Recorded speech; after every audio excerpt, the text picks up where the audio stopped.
Hello everyone, आज हम लोग बात करेंगे राष्ट्रपति के टॉपिक की। जैसा कि हम लोग जानते हैं, ये ऐसा टॉपिक है जो हर एग्जाम में पूछा जाता है।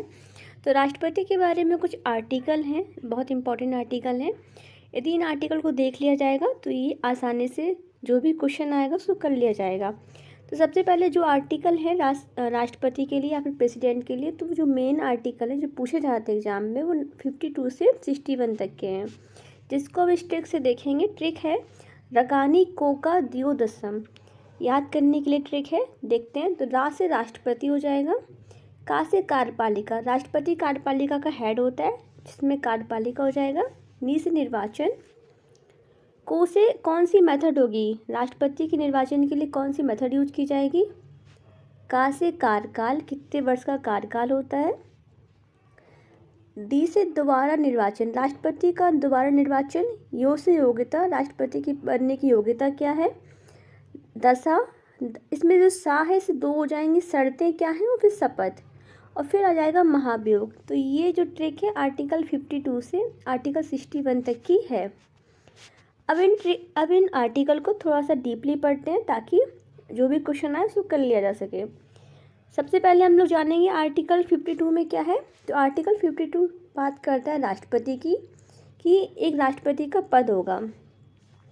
जैसा कि हम लोग जानते हैं, जो समस्त कार्यपालिका शक्ति होती है, फिर जो एग्जीक्यूटिव पावर होती है, वो राष्ट्रपति के हाथ में रहती है, जो कि आर्टिकल 53 में कहा गया है। लेकिन रियल पावर जो है वो कैबिनेट के हाथ में रहती है। ये जो पावर होती है वो रियल नहीं होती है, राष्ट्रपति के पास जो होती है वो नॉमिनल होती है। लेकिन क्वेश्चन आता है तो एग्जीक्यूटिव पावर राष्ट्रपति के हाथ में होती है अंडर आर्टिकल 53। देन हम लोग बात करते हैं आर्टिकल 54। तो जो ट्रिक थी उसमें रकानी, नी से निर्वाचन। तो जो राष्ट्रपति का निर्वाचन है उसमें कौन कौन से मेंबर आते हैं।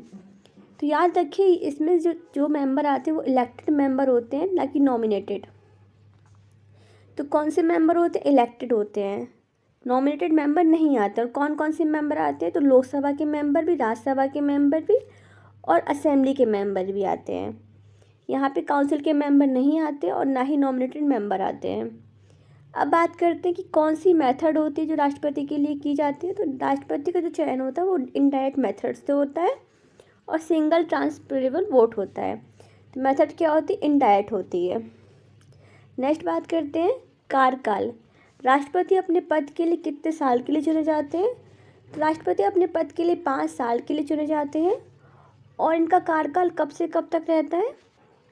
तो पद ग्रहण तिथि से जब तक कि दूसरा राष्ट्रपति पद ग्रहण नहीं करता है तब तक राष्ट्रपति अपने पद पर रहता है। इस प्रकार से राष्ट्रपति का कार्यकाल जनरली 5 साल का होता है। नेक्स्ट बात करते हैं पुनर्निर्वाचन की योग्यता। तो क्या राष्ट्रपति दोबारा निर्वाचित हो सकते हैं। हाँ, और इसकी भी कोई निश्चित जनसंख्या नहीं है। एक इंसान कई बार राष्ट्रपति के पद को धारण कर सकते हैं। जैसे कि हम लोगों ने देखा था, जो राजेंद्र प्रसाद थे वो लगातार दो टर्म में तक राष्ट्रपति रहे। तो उन्होंने 2 टर्म मतलब कि 5-5 साल तक 2 बार राष्ट्रपति बने रहे थे। नेक्स्ट बात करते हैं योग्यता। तो एक व्यक्ति के राष्ट्रपति बनने की योग्यता क्या होती है। जैसा कि हम जानते हैं, यदि वो राष्ट्रपति है तो उनके पास भारत के नागरिक हों, 35 साल एज हो गई हो, और इसके अलावा लोकसभा में निर्वाचित होने की योग्यता है। यहाँ पे ध्यान रखिए, यहाँ पे राज्यसभा नहीं है और ना ही लोकसभा के मेंबर होने की बात की गई है। बात ये की गई है कि उनके पास लोकसभा में निर्वाचित होने की योग्यता होनी चाहिए। इसके अलावा किसी भी लाभ के पद पर ना हो। तो यदि ये सारी योग्यताएं हैं तो आर्टिकल 58 कहता है कि वो इंसान राष्ट्रपति के पद को धारण कर सकते हैं।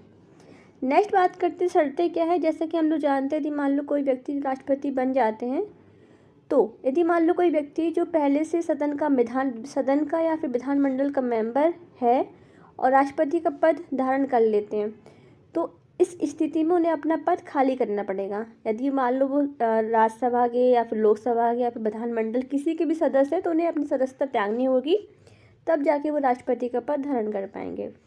देन हम बात करते हैं शपथ। शपथ क्या है, आर्टिकल का जो शपथ है वो राष्ट्रपति का जो शपथ है वो आर्टिकल 60 में है।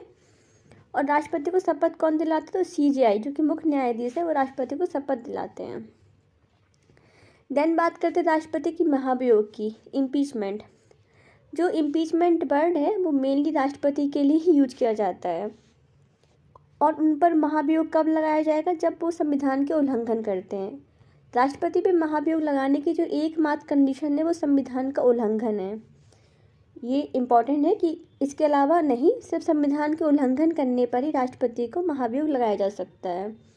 और महाभियोग लगाने के लिए क्या क्या कंडीशन होनी चाहिए? 14 दिन पहले उन्हें सूचना दी जानी चाहिए, और सदन के कोई भी सदन में यदि महाभियोग लेके आ रहे हैं तो सदन के 1/4 सदस्य का हस्ताक्षर होना जरूरी है, और वो बहुमत से पारित भी होना चाहिए। और बहुमत कितनी? 2/3 बहुमत से। इस कंडीशन में यदि वो बिल बहुमत से पास हो जाता है, राष्ट्रपति को हटाने का बिल, तो इस कंडीशन में राष्ट्रपति को अपने पद को त्यागना होगा। अभी तक ऐसे कोई राष्ट्रपति नहीं है जिनको हटाया गया हो महाभियोग के तहत।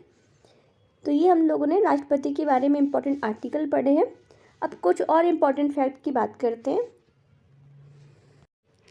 तो आगे बात करते हैं। तो भाग 5 जो है वो कार्यपालिका की बात करता है, और जो राष्ट्रपति है वो कार्यपालिका का ही भाग होता है। राष्ट्रपति के पास कार्यपालिका की शक्ति होती है।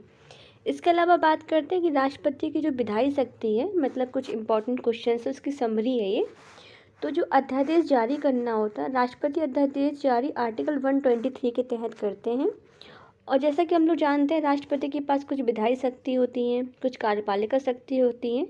तो ये जो अध्यादेश जारी करना, ये कौन सी शक्ति कहलाती है राष्ट्रपति की? तो ये आपकी विधायी शक्ति हो जाती है। इसके अलावा राष्ट्रपति के पास क्षमा शक्ति भी होती है, जो कि आर्टिकल 72 के अंतर्गत आती है कि राष्ट्रपति क्षमादान कर सकते हैं। आर्टिकल 111 कहता है कि राष्ट्रपति के पास वीटो पावर है।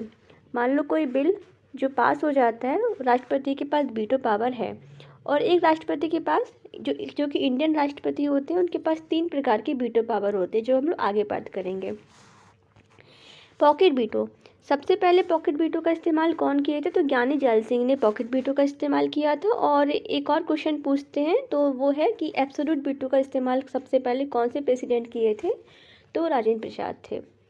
नेक्स्ट हम बात करते हैं जो ज्वाइंट सेशन होता है, जिसको हम लोग बोलते हैं संयुक्त अधिवेशन। इसको कौन बुलाता है, यानी समन कौन करते हैं? तो राष्ट्रपति करते हैं। और आर्टिकल है 108, यानी कि आर्टिकल 108 के तहत राष्ट्रपति संयुक्त अधिवेशन यानी ज्वाइंट सेशन को बुलाते हैं। राष्ट्रपति अपनी शक्ति का प्रयोग किस माध्यम से करते हैं? ये क्वेश्चन था, तो उसमें ऑप्शन भी था, काउंसिल ऑफ मिनिस्टर भी था, लेकिन उसका आंसर ये होगा कि राष्ट्रपति जो है अपनी शक्ति का प्रयोग डायरेक्टली या इनडायरेक्टली करते हैं। डायरेक्टली ही करते हैं, बट सबऑर्डिनेट के माध्यम से करते हैं। राष्ट्रपति को अपना त्यागपत्र देना हो तो किसे देते हैं? तो राष्ट्रपति को अपना त्यागपत्र देना हो, वो अपना त्यागपत्र उपराष्ट्रपति को देते हैं। उसके अलावा यदि मान लो राष्ट्रपति व उपराष्ट्रपति से संबंधित कोई विवाद होता है, तो उसको सुप्रीम कोर्ट के द्वारा आर्टिकल 71 के तहत देखा जाता है। अब कोई एरिया है जिसको शेड्यूल एरिया फिर अनुसूचित क्षेत्र घोषित करना है, तो कौन करेगा? तो प्रेसिडेंट ही करते हैं। एक अमेंडमेंट है जो कि बहुत इम्पॉर्टेंट है, 24th कॉन्स्टिट्यूशन अमेंडमेंट 1971। इसमें ये कहा गया था कि राष्ट्रपति जो है संविधान संशोधन में वीटो नहीं लगा सकते हैं। यदि कोई बिल है कॉन्स्टिट्यूशन अमेंडमेंट को लेके, तो उसमें राष्ट्रपति को अपनी सहमति देनी ही पड़ेगी, उसमें किसी प्रकार का वीटो नहीं लगा सकते हैं। राष्ट्रपति कई पदों का अपॉइंट करते हैं, जैसे कि अटॉर्नी जनरल का अपॉइंटमेंट करते हैं, गवर्नर को भी करते हैं, कैग, सीईजी, यूपीएससी के मेंबर, फाइनेंस कमीशन के मेंबर, या फिर जो एनसीएससी है, एनसीएसटी है, एनसीबीसी, इनके मेंबर को अपॉइंट करते हैं। तो ये इन सारे अथॉरिटी को अपॉइंट करते हैं। अभी जैसे हम लोग देखे थे, राष्ट्रपति के पास वीटो पावर आर्टिकल 1 के तहत है। और कौन कौन सी वीटो पावर है प्रेसिडेंट के पास? तो नंबर 1 है एब्सोल्यूट, जो कि राजेंद्र प्रसाद लगाए थे सबसे पहले, सस्पेंशन और पॉकेट वीटो। तो ये 3 वीटो हैं राष्ट्रपति के पास। एक और वीटो होती है क्वालिफाई वीटो, लेकिन जो भारतीय राष्ट्रपति के पास नहीं रहती है।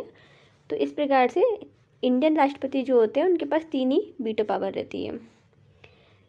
देन बात करते हैं जो राज्यसभा में लोगों को नामित किया जाता है। जैसा कि हम लोग जानते हैं राज्यसभा में 12 लोगों को नामित किया जाता है, तो ये भी राष्ट्रपति ही करते हैं। और राष्ट्रपति के प्रसाद पर ग्रंथि राज्यपाल का पद होता है। एक क्वेश्चन ये बताइए कि जो राष्ट्रपति है, क्या उसकी कोई मैक्सिमम एज होती है राष्ट्रपति बनने की? तो उसकी कोई मैक्सिमम एज राष्ट्रपति बनने की नहीं होती है। इस प्रकार से हमने राष्ट्रपति के बारे में देखा। यदि आपको ये वीडियो अच्छी लगी तो like and subscribe. Thanks for watching.